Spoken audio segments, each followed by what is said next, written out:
الحمد لله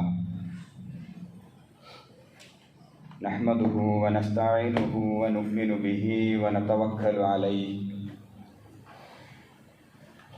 ونعوذ بالله من شرور أنفسنا ومن سيئات أعمالنا من يهده الله فلا مضل له ومن يضلله فلا هادي له ونشهد أن لا إله إلا الله ونشهد أن محمدا عبده ورسوله أرسله بالهدى ودين الحق ليظهره على الدين كله ولو كره المشركون اللهم صل على محمد وعلى آل محمد كما صليت على إبراهيم وعلى آل إبراهيم وبارك على محمد وعلى آل محمد كما باركت على إبراهيم وعلى آل إبراهيم في العالمين إنك حميد مجيد فإن خير الحديث كتاب الله وخير الهدي هدي محمد صلى الله عليه وسلم وشر الأمور محدثاتها وكل محدثة بدعة وكل بدعة ضلالة وكل ضلالة في النار أيها الناس أوصيكم عباد الله وإياي أولا بتقوى الله وأقيموا الصلاة وآتوا الزكاة ولا تكونوا من المشركين قال الله تعالى في قرآنه الكريم ما كان إبراهيم يهوديا ولا نصرانيا ولكن كان حنيفا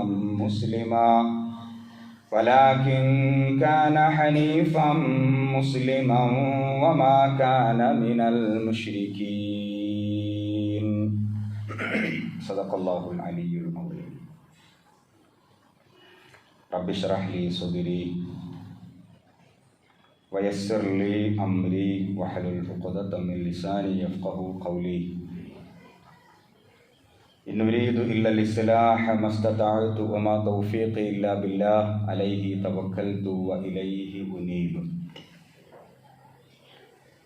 സത്യവിശ്വാസികളെ വിശ്വാസിനികളെ അള്ളാഹുവിൻ്റെ കൽപ്പനകൾ പാലിച്ച് മുത്തഖീങ്ങളായി ജീവിക്കണമെന്ന് എന്നോടെന്ന പോലെ നിങ്ങൾ ഓരോരുത്തരോടും ഉപദേശിക്കുന്നു, വസിയത്ത് ചെയ്യുന്നു. അള്ളാഹുവിൻ്റെ കൽപ്പനകൾ പാലിച്ചുകൊണ്ട് ജീവിച്ചുകൊണ്ടിരിക്കുന്ന മുത്തഖീങ്ങളിൽ ഉൾപ്പെടാൻ അള്ളാഹു നാം ഏവരെയും പ്രത്യേകമായി അനുഗ്രഹിക്കുമാറാകട്ടെ. സംഭവിച്ചു പോയ തെറ്റുകുറ്റങ്ങൾ അള്ളാഹുവിൻ്റെ മഹത്തായ ഫളല് കൊണ്ട് മഗ്ഫിറത്ത് കൊണ്ട് വിട്ടുപുറത്ത് മാപ്പാക്കി നൽകുമാറാകട്ടെ. അവൻ്റെ ജന്നാത്തുൽ ഫിർദൗസിലും ഇതുപോലെ ഒരുമിച്ച് കൂടാനുള്ള സൗഭാഗ്യം നാം ഏവർക്കും അള്ളാഹു പ്രദാനം ചെയ്യുമാറാകട്ടെ. ഇബ്രാഹിം നബി അലൈഹിസ്സലാം, അദ്ദേഹത്തിൻ്റെ ചരിത്രമാണ് കഴിഞ്ഞ ഖുതുബകളിലൊക്കെ നമ്മൾ പറഞ്ഞുകൊണ്ടിരിക്കുന്നത്. ഇബ്രാഹിം അലൈഹിസ്സലാം, അദ്ദേഹത്തെ സംബന്ധിച്ച് യഹൂദർക്ക് കാഴ്ചപ്പാടുണ്ട്. യഹൂദർ പറയുന്നു ഞങ്ങളുടെ പ്രവാചകനാണ് ഇബ്രാഹിം അലൈഹിസ്സലാം. ഇബ്രാഹിം നബി അലൈഹിസ്സലാം, അദ്ദേഹത്തെ സംബന്ധിച്ച് ക്രൈസ്തവർക്കും കാഴ്ചപ്പാടുണ്ട്. ക്രൈസ്തവർ പറയുന്നു ഞങ്ങളുടെ പ്രവാചകനാണ് ഇബ്രാഹിം അലൈഹിസ്സലാം. ഇബ്രാഹിം നബി അലൈഹിസ്സലാം, അദ്ദേഹത്തെ സംബന്ധിച്ച് ബഹുദൈവ ആരാധകർ, അവർക്കും കാഴ്ചപ്പാടുണ്ട്. ഞങ്ങളുടെ പുണ്യപുരുഷനാണ്, അഥവാ ഞങ്ങളുടെ പിതാവാണ്, ഞങ്ങളുടെ മതത്തിൻ്റെ പ്രബോധകനായിട്ട് വന്ന വ്യക്തിയാണ് ഇബ്രാഹിം എന്നവരും പറയുന്നു. മുസ്ലിങ്ങളായ നമ്മൾ ഇബ്രാഹിം നബി അലൈഹിസ്സലാമിനെ പ്രവാചകനായിട്ട് അംഗീകരിച്ച് അദ്ദേഹത്തിൻ്റെ സ്ഥാനവും അദ്ദേഹത്തിൻ്റെ പദവിയും അംഗീകരിച്ചു കൊടുത്ത് ജീവിക്കുന്നവരാണ്. അപ്പോൾ സ്വാഭാവികമായിട്ടും ഒരു സംശയം ജനിക്കും, ഇതിലേതാണ് ശരി? എല്ലാവരും അദ്ദേഹത്തെ പ്രവാചകനായിട്ട് ഗണിക്കുന്നു. അതുമായി ബന്ധപ്പെട്ട ഒരായത്താണ് ഞാൻ തുടക്കത്തിൽ ഓതി വച്ചത്. സൂറത്ത് ആലു ഇമ്രാൻ 67-ാമത്തെ ആയത്താണ്. അല്ലാഹു സുബ്ഹാനഹു വ തആല പറയുന്നു, മാകാന ഇബ്രാഹീമു യഹൂദിയൻ വലാ നസ്റാനിയൻ. ഇബ്രാഹിം അലൈഹിസ്സലാം യഹൂദിയായിരുന്നില്ല. വലാ നസ്റാനിയൻ, അദ്ദേഹം നസ്റാനി അഥവാ ക്രിസ്ത്യാനിയായിരുന്നില്ല. വലാകിൻ കാന ഹനീഫൻ മുസ്ലിമ, അദ്ദേഹം ഋജുമാനസനായ നിഷ്കളങ്കനായ മുസ്ലിമായിരുന്നു. വമാ കാന മിനൽ മുശ്രിക്കീൻ, അദ്ദേഹം ബഹുദൈവ ആരാധകരിൽ പെട്ടവനും ആയിരുന്നില്ല. ഇബ്രാഹിം നബി അലൈഹിസ്സലാം ആരായിരുന്നു? ഏത് മതത്തിൻ്റെ പ്രബോധകനായിരുന്നു? അദ്ദേഹം എന്തിനു വേണ്ടി ജീവിച്ചു? അതുമായി ബന്ധപ്പെട്ട ഒരു ചരിത്രം, അതിൻ്റെ ഒരു സംഗ്രഹമാണ് യഥാർത്ഥത്തിൽ ഈ ആയത്ത്. അദ്ദേഹം യഹൂദിയായിരുന്നില്ല, അദ്ദേഹം ക്രിസ്ത്യാനിയായിരുന്നില്ല, അദ്ദേഹം ബഹുദൈവ ആരാധകരിൽ പെട്ടവനും ആയിരുന്നില്ല. മറിച്ച് അദ്ദേഹം ഹനീഫൻ മുസ്ലിമ, നിഷ്കളങ്കനായ നിഷ്കപടനായ മുസ്ലിമായിരുന്നു അദ്ദേഹം. ഇതേ സൂറയിൽ തന്നെ 65-ാമത്തെ ആയത്തിൽ അതിൻ്റെ തെളിവ് അള്ളാഹു എടുത്തു വയ്ക്കുന്നുണ്ട്. യാ അഹ്ലൽ കിതാബി ലിമ തുഹാജ്ജൂന ഫീ ഇബ്രാഹീം വമാ ഉൻസിലത്തി തൗറാത്തു വൽ ഇൻജീൽ ഇല്ലാ മിൻ ബഅദിഹി അഫലാ തഅഖിലൂൻ. അഹ്ലു കിതാബുകാരെ മൊത്തത്തിൽ അഭിസംബോധന ചെയ്തുകൊണ്ടാണ് അള്ളാഹു സംസാരിക്കുന്നത്. അല്ലയോ വേദക്കാരെ, വളരെ ആദരവോടെ അള്ളാഹു അവരെ വിളിക്കുന്നു. ഇവിടെ പ്രധാനമായിട്ടും ഉദ്ദേശിക്കുന്നത് ക്രൈസ്തവരെയും യഹൂദരെയുമാണ്. അല്ലയോ അഹ്ലു കിതാബ്, അല്ലയോ വേദക്കാരെ, ലിമ തുഹാജ്ജൂന ഫീ ഇബ്രാഹീമ, നിങ്ങൾ എന്തിനാണ് ഇബ്രാഹീമിന്റെ കാര്യത്തിൽ തർക്കിക്കുന്നത്? ഇബ്രാഹിം നബി അലൈഹിസ്സലാം, അദ്ദേഹത്തിന്റെ കാര്യത്തിലുള്ള തർക്കം യഹൂദര് പറയുന്നു അവരുടെ പ്രവാചകൻ, ക്രൈസ്തവർ പറയുന്നു ഞങ്ങളുടെ പ്രവാചകൻ. എന്തിനാണ് തർക്കിക്കുന്നത്? ആ തർക്കത്തിന് എന്ത് പ്രസക്തിയുണ്ട്? ലിമ തുഹാജ്ജൂന ഫീ ഇബ്രാഹീമ, ഇബ്രാഹീമിന്റെ കാര്യത്തിൽ നിങ്ങൾ എന്തിനാണ് തർക്കിക്കുന്നത്? വമാ ഉൻസിലത്തി തൗറാത്തു വൽ ഇൻജീലു ഇല്ലാ മിൻ ബഅദിഹി, അദ്ദേഹത്തിന്റെ കാലശേഷമാണ് തൗറാത്ത് ഇറക്കപ്പെട്ടത്, അദ്ദേഹത്തിന്റെ കാലശേഷമാണ് ഇൻജീൽ ഇറക്കപ്പെട്ടത്. അഫലാ തഅഖിലൂൻ, നിങ്ങൾക്ക് എന്താണ് ചിന്തയില്ലാത്തത്? നിങ്ങൾ എന്തുകൊണ്ടാണ് ചിന്തിക്കാത്തത്? എന്താണ് ഈ പറഞ്ഞതിന്റെ ആശയം? ഇബ്രാഹിം നബി അലൈഹിസ്സലാം ജീവിച്ചിരിക്കാതെ ലോകത്ത് യഹൂദ മതമില്ല. ഇല്ലാത്ത ഒരു മതത്തിന്റെ പ്രബോധകനായിട്ട്, ഇല്ലാത്ത ഒരു മതത്തിന്റെ സ്ഥാപകനായിട്ട് എങ്ങനെയാണ് ഇബ്രാഹിം അലൈഹിസ്സലാം രംഗത്ത് വരിക? അദ്ദേഹത്തിന്റെ കാലം കഴിഞ്ഞ് നൂറ്റാണ്ടുകൾക്ക് ശേഷം വന്ന ഒരു പ്രവാചകനാണ് മൂസാ നബി അലൈഹിസ്സലാം. മൂസാ നബി അലൈഹിസ്സലാം അദ്ദേഹത്തിന്റെ കാലശേഷമുണ്ടായ ഒരു മതത്തിന്റെ പേരാണ് യഹൂദ മതം.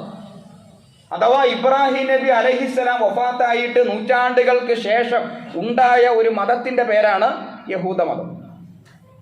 അതേപോലെ തന്നെ ഈസാ നബി അലൈഹിസ്സലാം അദ്ദേഹത്തിന്റെ വഫാത്തിന് ശേഷം അദ്ദേഹത്തെ അള്ളാഹുവിങ്കിലേക്ക് ഉയർത്തുകയുണ്ടായി.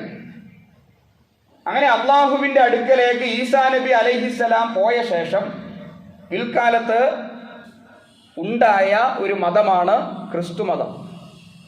ഈസാ നബി അലൈഹിസ്സലാം ജീവിച്ചിരിക്കാതെ ലോകത്ത് ക്രിസ്ത്യാനിറ്റി അഥവാ ക്രിസ്തു മതം എന്ന ഒരു മതമില്ല. ഇബ്രാഹിം നബി അലൈഹിസ്സലാം ജീവിച്ചിരിക്കാതെ യഹൂദ മതം എന്ന ഒരു മതം ലോകത്തെവിടെയുമില്ല. ഇല്ലാത്ത മതങ്ങളുടെ പ്രബോധകനായിട്ട് എങ്ങനെയാണ് അബ്രഹാം വരിക എന്ന വളരെ പ്രസക്തമായ ഒരു ചോദ്യം ക്രൈസ്തവരോടും യഹൂദരോടും അള്ളാഹു ചോദിക്കുന്നുണ്ട്. അവസാന ഭാഗത്ത് പറഞ്ഞു, അഫലാ തഅഖിലൂൻ, നിങ്ങൾക്ക് എന്താണ് ചരിത്രബോധമില്ലാത്തത്? നിങ്ങൾ എന്തിനാണ് വളച്ചുകെട്ടി സംസാരിക്കുന്നത്? നിങ്ങൾ എന്തുകൊണ്ട് ചിന്തിക്കുന്നില്ല? ഇതാണ് പടച്ചവന്റെ ചോദ്യം. അപ്പൊ കൃത്യമാണ് കാര്യം. യഹൂദ മതത്തിന്റെ ഉത്ഭവം എപ്പോഴാണ് ആ മതം ഉണ്ടായത്? ഇബ്രാഹിം നബി അലൈഹിസ്സലാം അദ്ദേഹത്തിന്റെ മകനാണ് ഇസ്ഹാഖ് അലൈഹിസ്സലാം. ഇസ്ഹാഖ് അലൈഹിസ്സലാം അദ്ദേഹത്തിന്റെ മകനാണ് യാക്കൂബ് അലൈഹിസ്സലാം. യാക്കൂബ് നബി അലൈഹിസ്സലാം അദ്ദേഹത്തിന് 12 മക്കളുണ്ടായിരുന്നു. ഈ 12 മക്കൾ 12 ഗോത്രങ്ങളായിട്ട് വികസിച്ചു. ഈ 12 മക്കളെ സംബന്ധിച്ചാണ് വിശുദ്ധ ഖുർആനിൽ യാ ബനി ഇസ്രായീൽ എന്ന പ്രയോഗം. അല്ലയോ ഇസ്രായേൽ മക്കളെ. യാക്കൂബ് നബി അലൈഹിസ്സലാം അദ്ദേഹത്തിന്റെ മറ്റൊരു പേരായിരുന്നു ഇസ്രായേൽ. അത് അദ്ദേഹത്തോടുള്ള ആദരവ് കൊണ്ട്, ബഹുമാനം കൊണ്ട് ജനം കൊടുത്ത ഒരു പേരാണ്. ഇസ്രായേൽ എന്ന വാക്കിന്റെ അർത്ഥം ദൈവദാസൻ എന്നാണ്. അത് അറബി വാക്കല്ല, അതൊരു അരാമിക്കോ അല്ലെങ്കിൽ ഹീബ്രു ഒക്കെ ആയ ഭാഷയാണ്. അപ്പൊ ദൈവദാസൻ, അള്ളാഹുവിന്റെ അടിമ, അബ്ദുള്ള എന്ന അറബിയിൽ പറയുന്ന അതേ അർത്ഥം. ആ ഇസ്ഹാക്കിന്റെ മകനായ യാക്കൂബ്, ആ യാക്കൂബ് നബിയുടെ മറ്റൊരു പേരാണ് ഇസ്രായേൽ. അദ്ദേഹത്തിന് 12 മക്കൾ. ആ 12 മക്കളെ സംബന്ധിച്ചും ചരിത്രം പറയുന്നുണ്ട്. ആ 12 മക്കളിൽ മൂത്ത മകന്റെ പേര് റൂബേൻ എന്നാണ്, രണ്ടാമത്തെ മകൻ ഷിമയോൻ, മൂന്നാമത്തെ മകൻ ലേവി, നാലാമത്തെ മകൻ യഹൂദ, അഞ്ചാമത്തെ മകൻ ദാൽ, നഫ്താലി, ഗാദ്, ആഷേർ, ഇസ്സാക്കർ, സബൂലൂൻ, യൂസുഫ് അലൈഹിസ്സലാം, ബിൻയാമിൻ. ഇതാണ് യാക്കൂബ് നബി അലൈഹിസ്സലാം അദ്ദേഹത്തിന്റെ 12 മക്കൾ. അതിൽ 11ാമനാണ് യൂസുഫ് അലൈഹിസ്സലാം. അദ്ദേഹം പ്രവാചകനാവുകയുണ്ടായി. ഈ 12 മക്കൾ 12 ഗോത്രങ്ങളായിട്ട് ശക്തി പ്രാപിക്കുകയും അതിൽ പിൽക്കാലത്ത് 4ാമത്തെ മകൻ, ആ 4ാമത്തെ മകന്റെ പേരാണ് യഹൂദ. ആ യഹൂദ എന്ന മകനുമായി ബന്ധപ്പെടുത്തി ഒരു ഗോത്രം ശക്തി പ്രാപിക്കുകയും ചെയ്തു. പിൽക്കാലത്തുണ്ടായ യഹൂദ മതത്തിന് ഈ മകനുമായിട്ടാണ് ബന്ധം. യഹൂദ അഥവാ ജൂത്, അതിൽ നിന്നാണ് ജൂതമതം അഥവാ യഹൂദ മതം ഉണ്ടായത് എന്ന് ചരിത്രം പറയുന്നു. പ്രവാചകന്മാര് പഠിപ്പിച്ച ഒരു മതമല്ല അത്. യഹൂദ എന്ന മകന്റെ ഗോത്രം മാത്രം നിലനിൽക്കുകയും ബാക്കിയുള്ള 11 ഗോത്രങ്ങൾ തകർന്നടിയുകയും ചെയ്തു. യഹൂദ എന്ന മകന്റെ ആ ഗോത്രവുമായി ബന്ധപ്പെടുത്തി പിന്നീട് നിർമ്മിക്കപ്പെട്ട ഒരു പുതിയ മതത്തിന്റെ പേരാണ് യഹൂദ മതം. ഇതുപോലെ ഈസാ നബി അലൈഹിസ്സലാം അദ്ദേഹം ജീവിച്ചിരിക്കാതെ ക്രിസ്തു മതം എന്ന പേരിൽ ഒരു മതമില്ല. അദ്ദേഹം അള്ളാഹുവിങ്കിലേക്ക് ഉയർത്തപ്പെട്ടു. ഉയർത്തപ്പെട്ടതിന് ശേഷം സെന്റ് പോൾ എന്ന് പറയുന്ന ഒരു യഹൂദൻ ക്രിസ്ത്യാനി ആവുകയും അഥവാ ക്രിസ്ത്യാനിയാണെന്ന് അവകാശപ്പെട്ടു വരികയും പിൽക്കാലത്ത് സെന്റ് പോൾ നിർമ്മിച്ചെടുത്ത ഒരു പുതിയ മതമായിട്ട് ക്രിസ്ത്യാനിറ്റി മാറുകയും ചെയ്തു. അഥവാ ഈസാ നബി അലൈഹിസ്സലാം പഠിപ്പിച്ച മതമല്ല ക്രിസ്തു മതം, മറിച്ച് അത് സെന്റ് പോളിന്റെ മതമാണ്, വിശുദ്ധ പൗലോസിന്റെ മതമാണ്. വിശുദ്ധ പൗലോസാണ് ക്രിസ്തു മതത്തിന്റെ ഉപജ്ഞാതാവ്, ഈസാ നബി അലൈഹിസ്സലാം അല്ല. ഇതേപോലെ യഹൂദ എന്ന മകനിലേക്ക് ചേർത്ത് നിർമ്മിക്കപ്പെട്ട ഒരു മതത്തിന്റെ പേരാണ് യഹൂദ മതം. ഇബ്രാഹിം നബിയുമായിട്ടോ അല്ലെങ്കിൽ പ്രവാചകന്മാരുമായിട്ടോ ഈ മതത്തിന് യാതൊരു ബന്ധവുമില്ല. പക്ഷേ പിൽക്കാലത്ത് എന്ത് സംഭവിച്ചു? പിൽക്കാലത്ത് യഹൂദ എന്ന ഈ മതം ശക്തി പ്രാപിക്കുകയും ഇബ്രാഹിം നബി അലൈഹിസ്സലാം ഞങ്ങളുടെ പ്രവാചകനാണെന്ന് അവർ വാദിക്കുകയും ചെയ്തു. ഞങ്ങളുടെ പ്രവാചകനാണ് ഇബ്രാഹിം, ഇത് അബ്രഹാമിന്റെ മതമാണ്, അബ്രഹാം പഠിപ്പിച്ച മതമാണ് എന്ന് അവർ വാദിക്കുകയും ചെയ്തു. അബ്രഹാം പറയാത്ത അഥവാ ഇബ്രാഹിം നബി അലൈഹിസ്സലാം പറയാത്ത ഒരുപാട് വാദങ്ങൾ അവർ മുന്നോട്ട് വയ്ക്കുകയും ചെയ്തു. ഇബ്രാഹിം നബി അലൈഹിസ്സലാം അദ്ദേഹത്തെ ഒരു ടൂളായി അവർ ഉപയോഗിക്കുകയായിരുന്നു. അവരുടെ ആശയത്തെ, അവരുടെ ആദർശത്തെ ലോകത്ത് സ്ഥാപിക്കാൻ വേണ്ടി ഇബ്രാഹിം നബി അലൈഹിസ്സലാം എന്ന പ്രവാചകനെ അവർ ഒരു ടൂളായി, ഒരു ഉപകരണമായി അവർ ഉപയോഗപ്പെടുത്തുകയായിരുന്നു. പിന്നീട് യഹൂദ മതത്തിന്റെ ചരിത്രം നമ്മൾ പരിശോധിക്കുമ്പോൾ ശക്തമായ വംശീയവാദം ഉന്നയിച്ചുകൊണ്ടാണ് അവർ രംഗത്ത് വന്നത്. അഥവാ ഞങ്ങളുടെ വംശം, യഹൂദ എന്ന വംശം, ഈ വംശം മാത്രമാണ് മനുഷ്യർക്കിടയിൽ ഏറ്റവും പവിത്രമായ, ഏറ്റവും വിശുദ്ധമായ വംശം, ബാക്കിയുള്ള മനുഷ്യരൊക്കെ മോശപ്പെട്ടവരാണ് എന്ന വംശീയവാദം. വിശുദ്ധ ഖുർആനിൽ അതുമായി ബന്ധപ്പെട്ട ആയത്തുകളുണ്ട്. ഇവർ പറഞ്ഞു, നഹ്നു അബ്നാഉല്ലാഹ് വഅഹിബ്ബാഉഹു, ഞങ്ങൾ അള്ളാഹുക്ക് പ്രിയപ്പെട്ടവരാണ്, ഞങ്ങൾ അള്ളാഹുവിന്റെ മക്കളാണ്. ഞങ്ങൾ അള്ളാഹുവിന്റെ മക്കൾ എന്ന് പറയുമ്പോൾ അത്രയേറെ അള്ളാഹുവിന് പ്രിയപ്പെട്ടവരാണ് ഞങ്ങൾ. വഅഹിബ്ബാഉഹു, ഞങ്ങൾ അള്ളാഹുക്ക് ഏറ്റവും പ്രിയപ്പെട്ടവരാണ് എന്ന ഒരു വാദം അവർ മുന്നോട്ട് വച്ചു. ഒരിക്കലും അള്ളാഹു സുബ്ഹാനഹു വ തആല അങ്ങനെ പറഞ്ഞിട്ടില്ല. അവർ സ്വന്തമായി നിർമ്മിച്ചെടുത്ത ഒരു വാദമായിരുന്നു.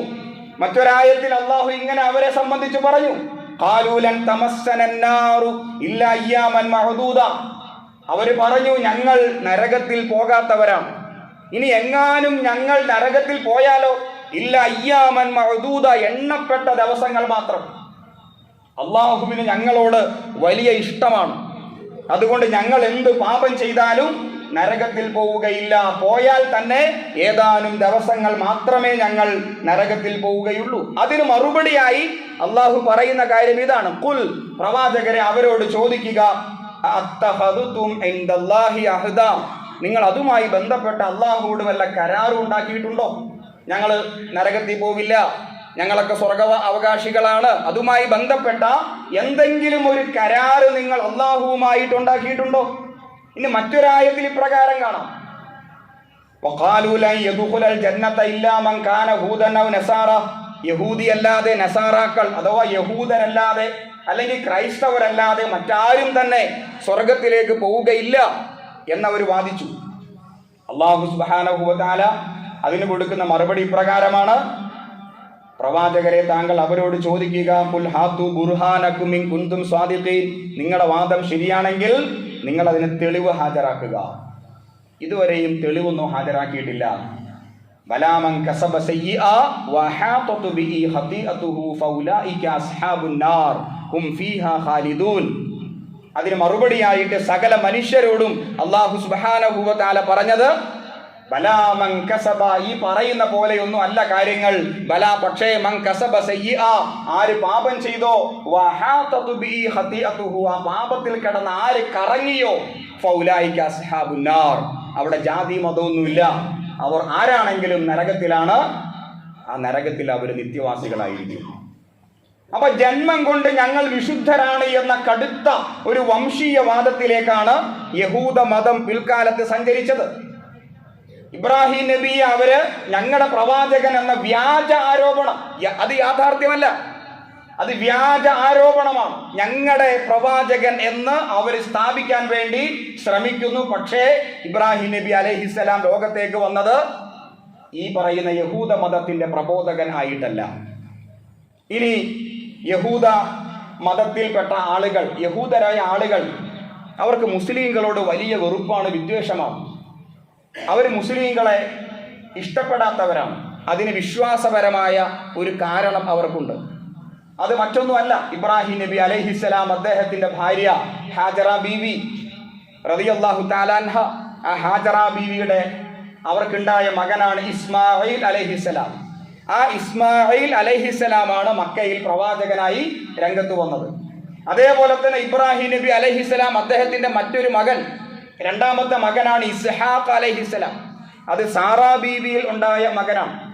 കുട്ടികളില്ലാതെ പ്രയാസപ്പെട്ട ഇബ്രാഹിം നബി അലൈഹിസ്സലാം അള്ളാഹുവോട് പ്രാർത്ഥിക്കുന്നതും അങ്ങനെ അള്ളാഹു സുബ്ഹാനഹു വ തആല ഇബ്രാഹിം നബിക്ക് ഒരു മകനെ നൽകിയതുമൊക്കെ നമുക്കറിയാവുന്ന കാര്യമാണ്.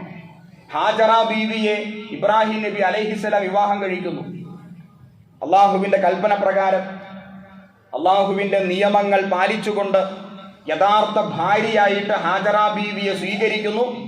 അങ്ങനെ അവരുടെ ദാമ്പത്യത്തിൽ ഉണ്ടായ മകനാണ് ഇസ്മായിൽ അലൈഹിസ്സലാം. എന്നാൽ യഹൂദ ചരിത്രം പറയുന്നു, ഇബ്രാഹിം അലൈഹിസ്സലാം എന്ന പ്രവാചകൻ ഹാജറ ബീവിയെ വിവാഹം കഴിച്ചിട്ടില്ല. ഹാജറ എന്ന അടിമ സ്ത്രീയെ ദാസിയായിട്ട് സ്വീകരിച്ചു. അവിടെ വിവാഹം നടന്നിട്ടില്ല. വിവാഹം നടക്കാതെ ഉണ്ടായ ഒരു മകനാണ് ഇസ്മായിൽ അഥവാ യഷ്മയേൽ. അവരുടെ ഭാഷയിൽ പറഞ്ഞാൽ യഷ്മയേൽ അഥവാ ഇസ്മായിൽ അലൈഹിസ്സലാം വിവാഹം നടക്കാതെ ഉണ്ടായ ഒരു ദാസ്യ പെണ്ണിൽ, ഒരു അടിമ പെണ്ണിൽ വിവാഹം നടക്കാതെ ഉണ്ടായ ഒരു മകനാണ് ഇസ്മായിൽ അലൈഹിസ്സലാം. എന്നാൽ ഇബ്രാഹിം നബി അലൈഹിസ്സലാം അദ്ദേഹത്തിന്റെ യഥാർത്ഥ മകൻ, വിവാഹം കഴിച്ച ഭാര്യയായ സാറാ ബീവിയിലുണ്ടായ ഇസ്ഹാഖ് അലൈഹിസ്സലാം, അദ്ദേഹമാണ് യഥാർത്ഥ മകൻ. ഇസ്മായിൽ യഥാർത്ഥ മകൻ അല്ല എന്ന് യഹൂദ ചരിത്രം പറയുന്നു. ഈ ചരിത്രത്തിന് തൗറാത്തിന്റെ പിൻബലമില്ല. ഈ ചരിത്രത്തിന് ഇഞ്ചീൽ അഥവാ ബൈബിൾ, യഥാർത്ഥ ബൈബിൾ, അതിന്റെ പിൻബലമില്ല. ഈ ചരിത്രത്തിന് വിശുദ്ധ ഖുർആന്റെയും പിൻബലമില്ല. പിന്നെ എന്താണ് പിൻബലം? അവർ സ്വന്തമായി മെനഞ്ഞുണ്ടാക്കിയ ഒരു ചരിത്രം. ഈ ചരിത്രത്തെ ഇങ്ങനെ തന്നെ വിശ്വസിക്കുകയാണെങ്കിൽ നമുക്കത് വലിയ പ്രയാസമായി തീരും. കാരണം ഒരു പ്രവാചകൻ വിവാഹം കഴിക്കാതെ ഒരു പെണ്ണിനെ അടിമപ്പെണ്ണായി ദാസ്യപ്പെണ്ണായി സ്വീകരിക്കുക എന്നത് അതാ പ്രവാചകന്റെ വ്യക്തിത്വത്തിന് നേരെയുള്ള, ആ പ്രവാചകന്റെ സദാചാര വിശുദ്ധിയുമായി ബന്ധപ്പെട്ട ഒരു വലിയ പ്രശ്നമാണ്. ഒരു പ്രവാചകൻ അങ്ങനെ ചെയ്യുമോ? വിവാഹം കഴിക്കാതെ ഒരു പ്രവാചകന് ഒരു മകൻ ജനിക്കുമോ?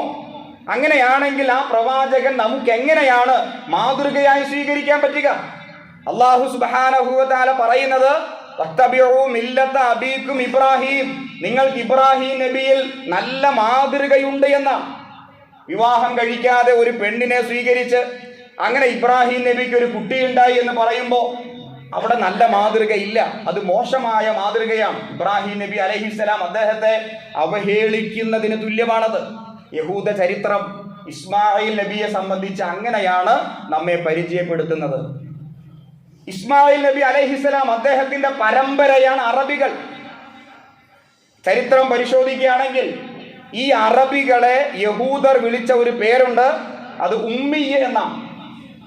ഹുവല്ലദീ ബഅസ ഫിൽ ഉമ്മിയ്യീന റസൂലൻ മിൻഹും യത്ലു അലൈഹിം ആയാതിഹി. എന്താണ് ഉമ്മിയ്യ? ഉമ്മിയ്യ എന്ന വാക്കിന്റെ അർത്ഥം അപരിഷ്കൃതരെന്നാണ്. അഥവാ അറബികളെ ഒരു നിലയ്ക്കും യഹൂദർ അംഗീകരിക്കുന്നില്ല. അവർ പരിഷ്കാരമില്ലാത്തവരാണ്, അവർ സംസ്കാരമില്ലാത്തവരാണ്, അവർ അടിമ പെണ്ണിന്റെ സന്തതി പരമ്പരകളിൽപ്പെട്ടവരാണ്. അതുകൊണ്ട് അറബികളെ അംഗീകരിക്കാൻ പറ്റില്ല. പ്രവാചകന്മാര് വന്ന ഞങ്ങളുടെ പരമ്പരയാണ് വിശുദ്ധമായ പരമ്പര. ഞങ്ങളുടെ പരമ്പരയിൽ ഇസ്ഹാക്കിന്റെ മകൻ യഅ്കൂബാണ്, അദ്ദേഹം പ്രവാചകനാണ്. യഅ്കൂബിന്റെ മകൻ യൂസുഫാണ്, അദ്ദേഹം പ്രവാചകനാണ്. ആ പരമ്പരയിലാണ് പിന്നീട് മൂസാ നബി അലൈഹിസ്സലാം വരുന്നത്. ആ പരമ്പരയിലാണ് ദാവൂദ് നബി അലൈഹിസ്സലാം. ആ പരമ്പരയിലാണ് സുലൈമാൻ നബി അലൈഹിസ്സലാം.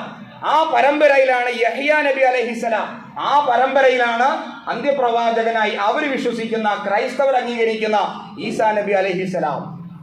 എന്നാൽ ഇസ്മായിൽ അദ്ദേഹത്തിന്റെ പരമ്പരയിൽ മുഹമ്മദ് നബി സ്വല്ലല്ലാഹു അലൈഹി വസല്ലം മാത്രമാണ് പ്രവാചകനായിട്ട് വന്നിട്ടുള്ളൂ.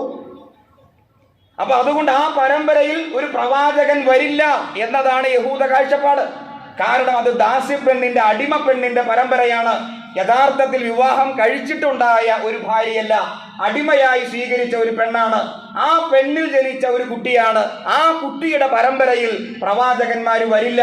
ആ പരമ്പര എന്ന് പറയുന്നത് അപരിഷ്കൃതരാണ്, അവരെ സംസ്കാരമില്ലാത്തവരാണ്, അവർ കൊള്ളരുതാത്തവരാണ്, മോശക്കാരാണ്. നമ്മളാണ് വിശുദ്ധര്. നഹ്നു അബ്നാഉല്ലാഹ് വഹിബ്ബഉഹു, നമ്മൾ അതുകൊണ്ട് അള്ളാഹുവിന്റെ മക്കളാണ്, അള്ളാഹുക്ക് പ്രിയപ്പെട്ടവരാണ് എന്ന കടുത്ത വംശീയവാദം ഇന്നും യഹൂദർ ഉന്നയിക്കുന്നുണ്ട്. അതുകൊണ്ടാണ് മുസ്ലിങ്ങളോട് അവർക്ക് വല്ലാത്ത ഒരു ദേഷ്യവും പകയും ഇഷ്ടക്കുറവും എന്നത് ചരിത്രപരമായി നോക്കിയാൽ കാണുവാൻ കഴിയും. യഥാർത്ഥത്തിൽ യഹൂദരുടെ ഈ വാദം ശരിയാണോ? ഞാൻ ആദ്യം പറഞ്ഞു, ഒരു പ്രവാചകൻ ഒരു അടിമപ്പെണ്ണിനെ സ്വീകരിക്കുമോ? ഒരു പ്രവാചകൻ നമുക്ക് നല്ല മാതൃക ആകേണ്ടതിന് പകരം ചീത്തയായ മോശമായ ഒരു മാതൃക അദ്ദേഹം നമുക്ക് വേണ്ടി സമ്മാനിക്കുമോ? ഇല്ല. ഇത് കള്ളപ്രചാരണമാണ്. ഇബ്രാഹിം നബി അലൈഹിസ്സലാം അദ്ദേഹത്തിനെതിരുള്ള കള്ളവാദമാണ് യഥാർത്ഥത്തിൽ ഈ വാദം. വിശുദ്ധ ഖുർആനിൽ മുഹമ്മദ് നബി സ്വല്ലല്ലാഹു അലൈഹി വസല്ലമയെ സംബന്ധിച്ച് അദ്ദേഹത്തിന്റെ ആഗമനവുമായി ബന്ധപ്പെട്ട് തൗറാത്തിൽ വന്ന ഒരു വചനത്തെ അള്ളാഹു എടുത്തു ധരിക്കുന്നുണ്ട്. മുസദ്ദിഖൻ ലിമാ ബൈന യദയ്യ മിന തൗറാത്ത്, സൂറത്ത് സഫിലെ ആയത്താണ്. വമുബശ്ശിറൻ ബിറസൂലിൻ യഅതി മിൻ ബഅദി ഇസ്മുഹു അഹ്മദ്. അഥവാ തൗറാത്തിൽ ഞാൻ പറഞ്ഞിരുന്നു, അബ്രഹാമിന് ശേഷം, അതേപോലെ ഈ മൂസാ നബിക്ക് ശേഷം, അതേപോലെ ഈസാ നബിക്ക് ശേഷം ഇസ്മായിലിന്റെ പരമ്പരയിൽ ഇസ്മുഹു അഹ്മദ്, അഹ്മദ് എന്ന് പേരുള്ള അഥവാ മുഹമ്മദ് എന്ന് പേരുള്ള ഒരു പ്രവാചകൻ നിങ്ങൾക്ക് വരും. മുസദ്ദിഖൻ ലിമാ ബൈന യദയ്യ മിന തൗറാത്ത്, തൗറാത്തിനെ ശക്തിപ്പെടുത്തിക്കൊണ്ട്, തൗറാത്തിനെ സമ്മതിച്ചുകൊണ്ട് അഹ്മദ് അഥവാ മുഹമ്മദ് എന്ന് പേരുള്ള ഒരു പ്രവാചകൻ നിങ്ങൾക്ക് വരും. ആ പ്രവാചകനെ നിങ്ങൾ അംഗീകരിക്കണമെന്ന് തൗറാത്തിലൂടെ ഞാൻ ആവശ്യപ്പെട്ടിരുന്നു. പക്ഷേ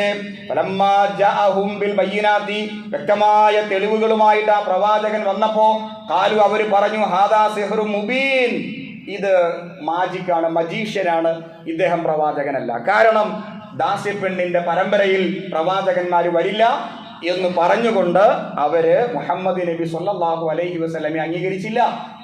ചുരുക്കി പറഞ്ഞാൽ ക്രൈസ്തവരും യഹൂദരും എന്തുകൊണ്ട് മുഹമ്മദ് നബി സല്ലല്ലാഹു അലൈഹി വസല്ലമയെ അംഗീകരിക്കുന്നില്ല? അതിന്റെ ഒറ്റ ഉത്തരം ഖുർആൻ പറയുന്നു, കടുത്ത വംശീയവാദം അഥവാ ദാസ്യപ്പെണ്ണിന്റെ പരമ്പരയിൽ പ്രവാചകന്മാർ വരില്ല. അങ്ങനെയാണെങ്കിൽ തൗറാത്തിൽ പറഞ്ഞ അഹ്മദ് എന്ന പ്രവാചകൻ എവിടെ? ഇപ്പോഴും അവർ വിശ്വസിക്കുന്നു തൗറാത്തിലും ഇഞ്ചീലിലും ഒരു അന്ത്യപ്രവാചകനെ സംബന്ധിച്ച് പറയുന്നുണ്ട്. ആ അന്ത്യപ്രവാചകൻ എവിടെ? ഇതുവരെ വന്നിട്ടില്ലേ? ആ അന്ത്യപ്രവാചകൻ വന്നുപോയി. ആ അന്ത്യപ്രവാചകന്റെ പേരാണ് മുഹമ്മദ് നബി സല്ലല്ലാഹു അലൈഹി വസല്ലം. ഇപ്പോഴും ക്രൈസ്തവരും യഹൂദരും വായിച്ചുകൊണ്ടിരിക്കുന്ന തൗറാത്തിലും ഇഞ്ചീലിലും ഒരു അന്ത്യപ്രവാചകനെ സംബന്ധിച്ചുള്ള പ്രവചനമുണ്ട്. ആ പ്രവചനമാണ് ഞാനിവിടെ ഓതിവെച്ച മുസദ്ദിഖൽ ലിമാ ബൈന യദയ്യ മിനത് തൗറാത്ത് ഇസ്മുഹു അഹ്മദ്. തൗറാത്തിനെയും ഇഞ്ചീലിനെയും സത്യപ്പെടുത്തിക്കൊണ്ട് ഒരു അന്ത്യപ്രവാചകൻ വരും. ആ അന്ത്യപ്രവാചകന്റെ പേര് അഹ്മദ് എന്നാണ്. എവിടെയാണ് ഈ അന്ത്യപ്രവാചകൻ? അന്ത്യപ്രവാചകൻ വന്നുപോയിരിക്കുന്നു. പക്ഷേ ഫലമ്മാ ജഅഹും ബിൽ ബയ്യിനാതി ഖാലു ഹാദാ സിഹ്റുൻ മുബീൻ. ഈ അന്ത്യപ്രവാചകൻ വന്നപ്പോ ഇവർ അന്ത്യപ്രവാചകൻ അംഗീകരിച്ചില്ല. ഒന്നാമത്തെ കാരണം വംശീയമായ മനസ്സ്. ഒരു അടിമ പെണ്ണിൽ പ്രവാചകന്മാർ വരില്ല എന്ന് അവർ ആദ്യം പറഞ്ഞുപോയി. ഇവരങ്ങനെ വിശ്വസിച്ചു പോയി. പിന്നീട് അവർക്ക് മാറ്റി പറയാൻ കഴിയുന്നില്ല. പറഞ്ഞ കാര്യത്തെ മാറ്റി പറയാൻ അവർക്ക് പ്രയാസമായി. പിന്നെ അവർ തീരുമാനിക്കുന്നു നിഷേധിക്കുക. ഒരു കാര്യത്തെ പറഞ്ഞ് സ്ഥാപിച്ചു, അങ്ങനെ വരില്ല വരില്ല. ഒരു അടിമപ്പെണ്ണാണ്, അടിമപ്പെണ്ണിന്റെ മകനാണ് ഇസ്മായേൽ. ആ പരമ്പരയിൽ ഒരു പ്രവാചകൻ വരില്ല വരില്ല എന്ന് അവർ ആണയിട്ട് പറഞ്ഞുകൊണ്ടേയിരുന്നു. പക്ഷേ ആ അടിമപ്പെണ്ണിന്റെ പരമ്പരയിൽ അഥവാ ഹാജറ ബീവി റളിയല്ലാഹു തആല അൻഹ ആ പരമ്പരയിൽ ഒരു പ്രവാചകൻ വന്നപ്പോ അത് യഥാർത്ഥ പ്രവാചകനാണെന്ന് ബോധ്യപ്പെട്ടപ്പോ അവർക്ക് അംഗീകരിക്കാൻ പറ്റിയില്ല. കാരണം അവർ ആദ്യം പറഞ്ഞ ഒരു കാര്യത്തെ അവർക്ക് മാറ്റി പറയാൻ പ്രയാസമായി. പിന്നീട് അവർ കള്ളം പ്രചരിപ്പിക്കാൻ തുടങ്ങി. അതാണ് ഹാദാ സിഹ്റുൻ മുബീൻ, ഇത് വ്യക്തമായ മജീഷ്യനാണ്, ഇദ്ദേഹം പ്രവാചകനല്ല എന്നവർ പറയാൻ തുടങ്ങി. അപ്പോൾ ഇസ്ലാമിനോടുള്ള വിദ്വേഷത്തിന്റെ ഒന്നാമത്തെ കാരണം ഈ വംശീയതയാണ്. രണ്ടാമത്തെ കാരണം അസൂയ എന്ന് ഖുർആൻ തന്നെ പറയുന്നു. മിൻ ഇൻദി ഹസദൻ മിൻ ഇൻദി അൻഫുസിഹിം. ഇവർ വിചാരിച്ച പോലെ ഇസ്ഹാക്കിന്റെ പരമ്പരയിൽ ഈ അന്ത്യപ്രവാചകൻ വന്നില്ല. വന്നത് ഇവർ അപരിഷ്കൃതർ, മോശപ്പെട്ടവർ, പ്രാകൃതർ എന്ന് വിളിച്ച് കളിയാക്കിയിരുന്ന അറബികളുടെ പരമ്പരയിലാണ് അന്ത്യപ്രവാചകൻ വന്നത് എന്ന അസൂയ, ഹസദൻ അസൂയ നിമിത്തം, മിൻ ഇൻദി അൻഫുസിഹിം അവരുടെ ഹൃദയത്തിൽ നിന്നുണ്ടായ അഥവാ സ്വന്തം ശരീരം അതിൽ നിന്നുണ്ടായ അസൂയ നിമിത്തമാണ് അവർ അന്ത്യപ്രവാചകനെ അംഗീകരിക്കാതിരുന്നത് എന്ന് അള്ളാഹു സാക്ഷ്യപ്പെടുത്തുന്നു. അപ്പൊ ഈ യഹൂദർക്ക് ഇസ്ലാമിനോടും മുസ്ലിങ്ങളോടും കടുത്ത വിദ്വേഷമാണ്. ഇത് എല്ലാ യഹൂദർക്കും അങ്ങനെയാണ് എന്ന അർത്ഥമില്ല.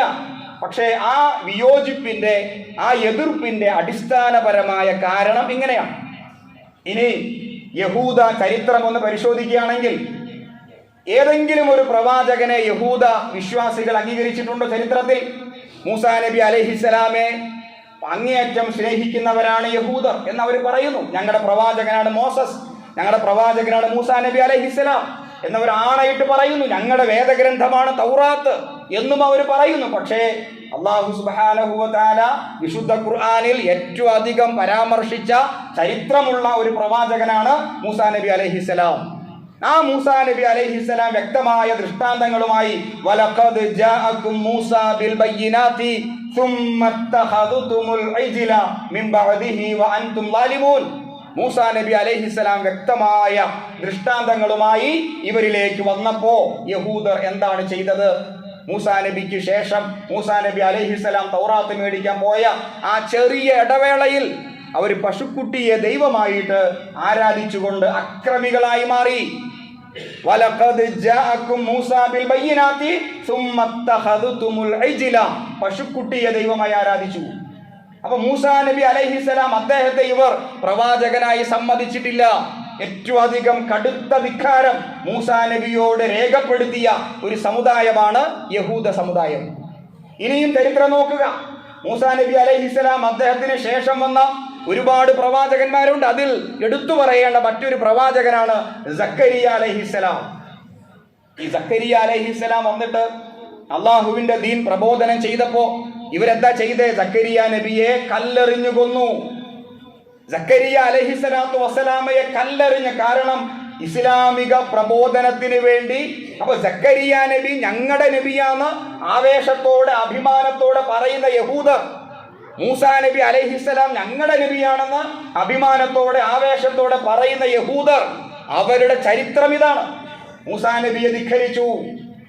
രണ്ടാമതായി സക്കരിയ നബി അലൈഹിസ്സലാമയെ കല്ലെറിഞ്ഞു കൊന്നു.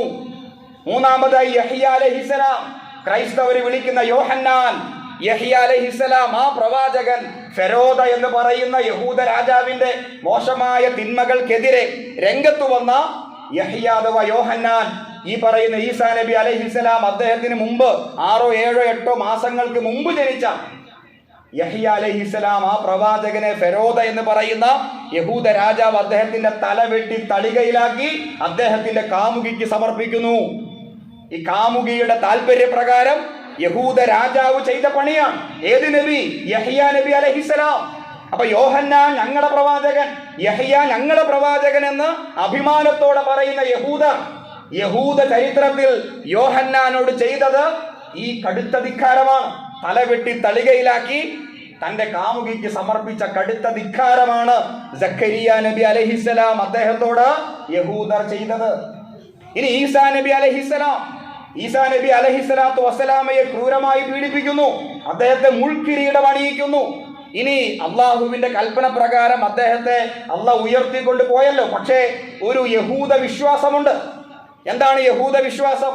ഞങ്ങളുടെ മതത്തെ നശിപ്പിക്കാൻ വേണ്ടി വന്ന ജാരസന്തതിയാണ് യേശു അഥവാ ഈസാ നബി അലൈഹിസ്സലാം, ഞങ്ങൾ അദ്ദേഹത്തെ കുരിശിൽ തറച്ചു കൊന്നു. ഇത് യഹൂദ വിശ്വാസമാണ്. അതിന്റെ പേരിൽ ക്രൈസ്തവരും യഹൂദരും ചരിത്രത്തിൽ ഒരുപാട് ഏറ്റുമുട്ടിയിട്ടുണ്ട്. അതിന്റെ പേരിൽ ഒരുപാട് യഹൂദരെ ക്രൈസ്തവർ കൊന്നുകളഞ്ഞിട്ടുണ്ട്. അതൊക്കെ ചരിത്രമാണ്. അപ്പൊ യഹൂദ മതം ഏതെങ്കിലും ഒരു പ്രവാചകരെ സമ്മതിച്ചിട്ടുണ്ടോ? ഇബ്രാഹിം നബി അലൈഹിസ്സലാം ജീവിച്ചിരിക്കാതെ ലോകത്ത് യഹൂദ മതമില്ല. ചരിത്രം അങ്ങനെ. ഇനി അദ്ദേഹത്തിന് ശേഷം മൂസാ നബി അലൈഹിസ്സലാം, അദ്ദേഹത്തെ ഇവർ അംഗീകരിച്ചില്ല.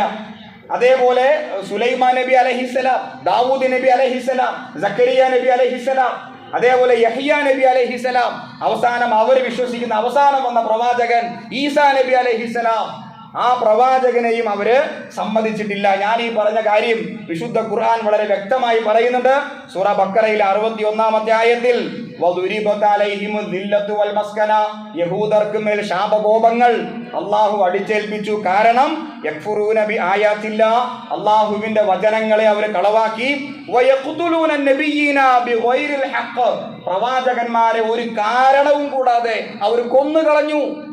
വയഖ്തുലൂന, അവർ കൊന്നുകളഞ്ഞു അന്നബിയ്യീന, പ്രവാചകന്മാരെ ബിഗൈറിൽ ഹഖ്, അകാരണമായി, ന്യായമില്ല.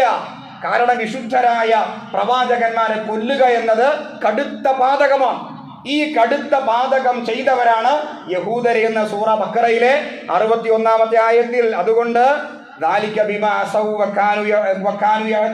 അതുകൊണ്ട് തന്നെ അള്ളാഹ് അവർക്ക് അപമാനവും അതേപോലെ അവർക്ക് ഈ മോശമായ അവസ്ഥയും അള്ളാഹു തീരുമാനിച്ചു എന്ന് ഖുർആൻ തന്നെ നമ്മോട് പറയുകയാണ്. അതിന്റെ ചരിത്രമാണ് ഞാൻ പറഞ്ഞത്. അപ്പൊ ചരിത്രത്തിൽ ഇസ്ലാമിനോട് ഇവർക്ക് വിദ്വേഷം ഉണ്ടാകാനുള്ള കാരണം ഇതാണ്.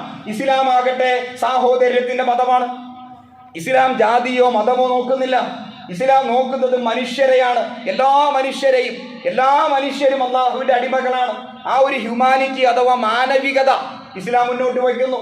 എല്ലാവരും ആദമിന്റെ മക്കൾ എന്ന വിശാലമായ ഒരു കാഴ്ചപ്പാട് ഇസ്ലാം മുന്നോട്ട് വയ്ക്കുന്നു. എന്നാൽ യഹൂദര് മാത്രമാണ് ഇപ്പൊ എനിക്ക് യഹൂദിയാകണം സാധ്യമല്ല, നിങ്ങൾക്ക് യഹൂദിയാകണം സാധ്യമല്ല. അവർ വിശ്വസിക്കുന്നു യഹൂദിയുടെ മകനായി ജനിച്ചു വന്നാലേ യഹൂദിയാവുകയുള്ളൂ, അല്ലാതെ ആർക്കും യഹൂദിയാകാൻ പൂർണ്ണമായിട്ട് യഹൂദ മതം സ്വീകരിക്കാൻ സാധ്യമല്ല. അപ്പൊ അങ്ങനെ കടുത്ത വംശീയവാദം അവർക്കുണ്ട്. എന്താ ഇസ്ലാമിന് ഈ വാദമില്ല. ഇസ്ലാം എല്ലാവരെയും ഉൾക്കൊള്ളുന്നു. ഇസ്ലാമിന്റെ പ്രത്യേകത സാഹോദര്യമാണ്. ഇസ്ലാമിന്റെ പ്രത്യേകത സഹിഷ്ണുതയാണ്. ഇസ്ലാമിന്റെ പ്രത്യേകത ഈ പറയുന്ന സഹവർത്തിത്വമാണ്. ഈ ഐക്യപ്പെടലാണ് ഇസ്ലാമിന്റെ പ്രത്യേകത. അതുകൊണ്ട് തന്നെ ഇസ്ലാമിനോട് അവർക്ക് വിദ്വേഷമുണ്ട്. അവര് മാത്രമാണ് വേണ്ടപ്പെട്ടവരും പ്രിയപ്പെട്ടവരും, ബാക്കിയുള്ളവരൊക്കെ മോശപ്പെട്ടവരാണ്. അതുകൊണ്ടാണ് ഗസയിലെ പിഞ്ചു കുഞ്ഞുങ്ങളെ അവർക്ക് കൊല്ലുവാൻ ഒരു മടിയുമില്ല. മനുഷ്യരെ കൊല്ലാൻ ഒരു മടിയും അവർക്കില്ല. കാരണം ഇവരൊക്കെ കൊല്ലപ്പെടേണ്ടവരാണ്. മനുഷ്യത്വം അവർക്ക് തൊട്ടു തീണ്ടിയിട്ടില്ല. കാരണം ഞങ്ങളാണ് വിശുദ്ധര്. നമ്മുടെ നാട്ടിൽ ഫാഷിസം അങ്ങനെയല്ലേ? ഞങ്ങളാണ് വിശുദ്ധര്, ബാക്കിയുള്ളവരൊക്കെ മോശപ്പെട്ടവരാണ്, പ്രാകൃതരാണ്, കൊല്ലപ്പെടേണ്ടവരാണ്. ഗസയിൽ ബോംബിടാൻ അവർക്കൊരു മനസാക്ഷി കുത്തുമില്ല. നമ്മളിങ്ങനെ പത്രം വായിക്കുമ്പോൾ ചിന്തിക്കില്ല, എന്താണ് ഇവർ ചെയ്യുന്നത്? പിഞ്ചു കുഞ്ഞുങ്ങളെ അവർ ക്രൂരമായിട്ട് കൊന്നൊടുക്കുന്നു, വെടിവെച്ച് കൊല്ലുന്നു. സ്വന്തം പിതാവിന്റെ കൂടെ സഞ്ചരിക്കുന്ന പിഞ്ചു കുട്ടികളെ തോക്കു ചൂണ്ടി വെടിവെച്ച് കൊല്ലുന്നു. ഇതെന്താണ് ഇത്ര മൃഗീയമായ സ്വഭാവം? നമ്മൾ അത്ഭുതപ്പെടാറുണ്ട്. പക്ഷേ അതിന്റെ കാരണം വിശ്വാസപരമായി തന്നെ അവരുടെ ഉള്ളിൽ വംശീയതയാണ്. നമ്മുടെ നാട്ടിലെ ഫാഷിസവും ഏതാണ്ട് ഇതുപോലെ തന്നെയാണ്. ഈ ഫാഷിസം അഥവാ വംശീയത തലയ്ക്ക് പിടിച്ചാൽ പിന്നെ ക്രൂരന്മാരായിട്ടാണ് മനുഷ്യർ മാറുക. നമ്മൾ മാനവികതയെ മുന്നോട്ട് വയ്ക്കുന്നു. അതുകൊണ്ട് പ്രിയ സഹോദരങ്ങളെ, യഹൂദ ചരിത്രം അഥവാ ഇസ്രായേൽ മക്കളുടെ ചരിത്രം വിശുദ്ധ ഖുർആൻ മുന്നോട്ട് വയ്ക്കുന്നത് നമ്മുടെ ചരിത്ര വായനകളിൽ ഉൾപ്പെടുത്തണം. കാര്യങ്ങളെ കൃത്യമായി ഉൾക്കൊണ്ടും മനസ്സിലാക്കിയും നമുക്ക് മുന്നോട്ട് പോകാൻ സാധിക്കണം. അല്ലാഹു സുബ്ഹാനഹു വ തആല നാം ഏവരെയും അതിനെ തൗഫീഖ് ചെയ്ത് അനുഗ്രഹിക്കുമാറാകട്ടെ. വഖൂലു ഖൗലി ഹാദാ അസ്തഗ്ഫിറുല്ലാഹ ലീ വലക്കും വസ്തഗ്ഫിറൂഹു ഇന്നഹു കാന ഗഫൂറുർ റഹീം.